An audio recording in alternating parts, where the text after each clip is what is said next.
जय श्री राम दोस्तों।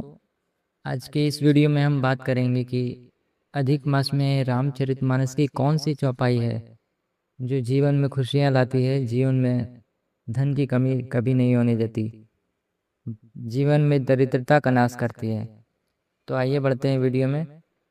जब भी जीवन में धन की कमी, मन की बेचैनी या घर में अशांति बढ़ने लगे, तब सबसे पहले मन को शांत करना जरूरी होता है। रामचरितमानस का यह मंगलाचरण केवल शुरुआत नहीं है, बल्कि जीवन को बदलने का संकेत है। गोस्वामी तुलसीदास जी कहते हैं, गुरु और प्रभु का स्मरण मन के दर्पण को साफ कर देता है। जब मन साफ होता है, तभी सही निर्णय, सही अवसर और सही ऊर्जा जीवन में प्रवेश करती है। धन केवल मेहनत से ही नहीं, शुभ बुद्धि और शांत मन से भी आता है। जिस घर में प्रभु का स्मरण होता है, वहाँ धीरे धीरे दरिद्रता और तनाव कम होने लगता है। जीवन में कई बार ऐसा समय आता है जब मेहनत बहुत अधिक होती है, लेकिन फल नहीं मिलता। ऐसे समय में यह दोहा भीतर उम्मीद जगाता है। इसका अर्थ यह है कि पहले मन को नकारात्मक चीज़ों से हमें मुक्त करना चाहिए और फिर ईश्वर के मार्ग पर चलना चाहिए। जब व्यक्ति शिकायत छोड़कर श्रद्धा से काम करता है, तब उसके रास्ते खुलने लगते हैं। यही कारण है कि कई संत कहते हैं, धन से पहले मन का समृद्ध होना आवश्यक है। तो आइए बढ़ते हैं पहली चौपाई की ओर। जब ते रामू ब्याही घर आए, नित नव मंगल मोद बधाए। भुवन चारिदस भूधर भारी, सुकृत मेघ बरसहि सुख बारी। रिधि सिद्धि संपत्ति नदी सुहाई, उमगी अवध हम बधुप कहूँ आई। मणिगन पुरनर नारी सुजाति, सुचि अमोल सुंदर सब भांति। रामचरितमानस के अयोध्या कांड की यह चौपाई धन, समृद्धि और जीवन में सुख शांति को लाने वाली है। यह चौपाई अत्यंत सिद्ध चौपाइयों में से एक मानी जाती है। तुलसीदास जी इस प्रसंग में बताते हैं कि जब भगवान श्री राम विवाह के पश्चात अयोध्या आए, तब पूरे नगर में मंगल और आनंद की वर्षा होने लगी। ऐसा मानो रिद्धि सिद्धि और संपत्तियां, नदियां उमड़कर अयोध्या रूपी समुद्र में आ मिली हो। इसका भाव यह भी है कि जहाँ श्री राम का वास होता है, वहाँ सुख, शांति, समृद्धि और शुभता अपने आप आने लगती है। यह चौपाई केवल धन की प्राप्ति ही नहीं कराती, बल्कि उस दिव्य ऊर्जा को अपनी ओर आकर्षित करती है जो घर के वातावरण को बदल देती है। कई बार घर में पैसा आता है लेकिन टिकता नहीं, या फिर बिना कारण तनाव बना रहता है। संत कहते हैं कि जब इस चौपाई का श्रद्धा से पाठ किया जाता है, तब धीरे धीरे घर की नकारात्मक शक्ति कम होने लगती है और आर्थिक स्थिरता आने लगती है। व्यक्ति के भीतर सकारात्मक सोच जागती है, जिससे वह अवसरों को पहचान पाता है। अधिक मास, जिसे पुरुषोत्तम मास भी कहा जाता है, इस चौपाई के पाठ के लिए अत्यंत शुभ माना गया है। यदि कोई भी व्यक्ति अधिक मास में प्रतिदिन सुबह स्नान के बाद भगवान श्री राम और माता सीता के तस्वीर के सामने दीपक जलाकर इस चौपाई का 11, 21 या 51 बार पाठ करता है, तो घर में शुभता और मानसिक शांति बढ़ने लगती है। कई भक्त तो 108 बार भी जाप करते हैं। कहा जाता है कि अधिक मास में किया गया यह पाठ दरिद्रता, मानसिक तनाव, आर्थिक बाधाओं को धीरे धीरे दूर करने में सहायक माना गया है। बढ़ते हैं अगली चौपाई की ओर। मंगल भवन अमंगल हारी, द्रवहु सुदशरथ अजीर बिहारी। जहाँ इसका नियमित पाठ होता है, वहाँ घर का वातावरण धीरे धीरे बदलने लगता है। नकारात्मक ऊर्जा, डर, तनाव और कलह कम होने लगते हैं। भगवान श्री राम को मंगल का स्वरूप कहा गया है। उनका स्मरण अशुभ परिस्थितियों को भी शुभ में बदल देता है। कई लोग बताते हैं कि जब उन्होंने रोज इस चौपाई का जाप शुरू किया, तब उनके घर की आर्थिक परेशानियां धीरे धीरे कम होने लगी और मन में स्थिरता आने लगी। अधिक मास में विशेष रूप से इस चौपाई का पाठ अत्यंत शुभ माना जाता है। कहा जाता है कि यदि कोई व्यक्ति पुरुषोत्तम मास में प्रतिदिन सुबह स्नान के बाद या शाम को घी का दीपक जलाकर मंगल भवन अमंगलहारी चौपाई का 108 बार जप करता है, तो घर की नकारात्मक शक्ति कम होने लगती है और सुख समृद्धि का मार्ग खुलने लगता है।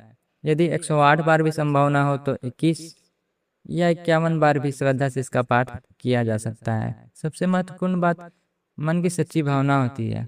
शांत मन से भगवान श्री राम, माता सीता और हनुमान जी का स्मरण करते हुए किया गया यह पाठ मानसिक शांति और सकारात्मक ऊर्जा प्रदान करता है। इसका सीधा अर्थ यह नहीं है कि बिना कर्म किए धन बरसने लगेगा, परंतु इसका भाव यह है कि जब मन सकारात्मक होगा तो व्यक्ति सही निर्णय ले पाएगा और अवसरों को पहचान पाएगा। बढ़ते हैं अगली चौपाई की ओर। राम ही केवल प्रेम पियारा, जानी लेव जो जान निहारा। तुलसीदास जी कहते हैं कि भगवान को केवल सच्चा प्रेम प्रिय है। जब व्यक्ति दिखावे से दूर होकर सच्चे मन से प्रभु का स्मरण करता है तब उसके जीवन में अद्भुत परिवर्तन आने लगते हैं। कई बार लोग केवल धन पाने के लिए पूजा करते हैं, लेकिन भीतर डर, लालच और ईर्ष्या भरी होती है। लेकिन जब भक्ति प्रेम से होती है, हृदय से होती है, तब सुख और संतोष अपने आप मिलने लगता है। मानव शरीर का सबसे बड़ा धन मानसिक शांति होती है। अगर करोड़ों रुपए हो लेकिन मन अशांत हो तो वह जीवन कभी भी सुखी जीवन नहीं कहलाता। यह चौपाई यही सिखाती है कि भगवान से प्रेम करो, फिर जीवन में जो मिलेगा उसमें संतोष भी मिलेगा, उसमें धीरे धीरे प्रगति भी होगी। संतोष और प्रयास साथ हो तभी स्थायी सुख मिलता है। अगली चौपाई है, कोई ही सोई जो राम रचि राखा, वो करे तर्क बढ़ावे शाखा। जीवन में कई बार इंसान हर प्रयास करने के बाद भी परेशान रहता है, क्योंकि हर चीज को अपने नियंत्रण में रखना चाहता है। यह चौपाई हमें विश्वास सिखाती है, भगवान ने जो लिखा है वही होगा। इसका अर्थ हार मान लेना नहीं, बल्कि चिंता को छोड़कर कर्म करते रहना है। जब व्यक्ति ज्यादा चिंता करता है तब उसका निर्णय कमजोर हो जाता है और वह अवसर को खोने लगता है। मानव मन को सबसे अधिक दुख भविष्य की चिंता देती है, लेकिन यह चौपाई कहती है कि विश्वास रखो, कर्म करो, लेकिन परिणाम भगवान पर छोड़ दो। जब व्यक्ति ऐसा करता है तब उसके भीतर हल्कापन आता है। यही हल्कापन खुशी का पहला कदम है। कई बार ही मानसिक शांति व्यक्ति को सफलता और धन की ओर भी ले जाती है, क्योंकि उसका ध्यान डर पर नहीं, कर्म पर होता है।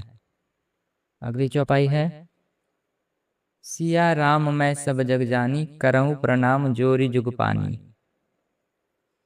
जब इंसान हर जगह ईश्वर का अंश दिखने लगता है तब उसके भीतर द्वेष कम होने लगता है। ईर्ष्या, क्रोध और तुलना इंसान की सबसे बड़ी गरीबी है। यह चौपाई सिखाती है कि हमें पूरे संसार में भगवान का स्वरूप देखना चाहिए। जब मन में सबके लिए सम्मान भाव आता है तब रिश्ते मजबूत होते हैं, तब जीवन में खुशियाँ आती है, जीवन में सुख शांति आती है। जो व्यक्ति दूसरों की सफलता देखकर जलता नहीं बल्कि उससे प्रेरणा लेता है, उसके जीवन में भी प्रगति आती है। सकारात्मक सोच से व्यक्ति का व्यवहार बदलता है और यही व्यवहार भविष्य में अवसरों का कारण बनता है। इसलिए संत कहते हैं कि अच्छी वाणी और अच्छा व्यवहार धन को आकर्षित करते हैं। अधिक मास में पाठ करते समय सबसे महत्वपूर्ण बात यह देनी है कि मन श्रद्धा में हो, दिखावे के लिए नहीं बल्कि भीतर की शांति के लिए पाठ करें। सुबह ब्रह्म मुहूर्त या सूर्यास्त के बाद का समय इस पाठ के लिए सबसे शुभ माना जाता है। पाठ से पहले भगवान श्री राम, माता सीता और हनुमान जी का स्मरण करें। यदि संभव हो तो पीले वस्त्र पहने और आसन पर बैठकर शांत मन से पाठ करें। मोबाइल और अन्य डिस्ट्रैक्शन से दूर रहकर किया गया पाठ मन पर गहरा प्रभाव डालता है। कई लोग अधिक मास में केवल धन प्राप्ति की इच्छा से पाठ करते हैं, लेकिन रामचरितमानस हमें सिखाती है कि पहले मन को समृद्ध बनाओ। जब मन में श्रद्धा, संतोष और सकारात्मकता आती है तब जीवन में अवसर भी बढ़ते हैं और खुशियाँ भी। भगवान श्री राम का नाम केवल पूजा नहीं बल्कि जीवन जीने की कला है। जो व्यक्ति नियमित रूप से उनका स्मरण करता है उनके भीतर धीरे धीरे डर कम होने लगता है, आत्मविश्वास बढ़ने लगता है और जीवन में स्थिरता आने लगती है। इसीलिए संत कहते हैं, राम नाम केवल शब्द नहीं बल्कि ऊर्जा है। यह ऊर्जा टूटे हुए मन को संभाल सकती है, निराश व्यक्ति को नई उम्मीद दे सकती है और अशांत घर में भी धीरे धीरे सुख और शांति ला सकती है। जब अधिक मास में श्रद्धा से रामचरितमानस का पाठ किया जाता है तब व्यक्ति केवल धनी ही नहीं बल्कि मानसिक संतोष और जीवन में सकारात्मक दिशा भी प्राप्त करता है। वीडियो अच्छा लगा हो तो वीडियो को लाइक कर दे, चैनल पर नए हैं तो चैनल को सब्सक्राइब कर दें।